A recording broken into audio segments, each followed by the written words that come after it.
Hi everyone, my name is Eric and this is our next installment in a series of tutorial videos to help you achieve your rendering and movie making goals with Dragonfly. Today's topic, we will talk about filtered gradient and what they can do for you. Gradients are used to calculate how the light will be reflected on the surface.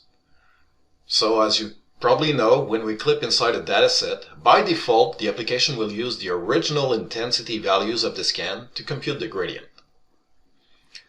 The downside of this is that the surface will appear very noisy and pixelated. But if we use the filtered gradient, the rendering engine will consider the clipping plane and all visual effects when computing this local gradient, resulting in a much cleaner surface as if the object was cut and polished along the clipping plane.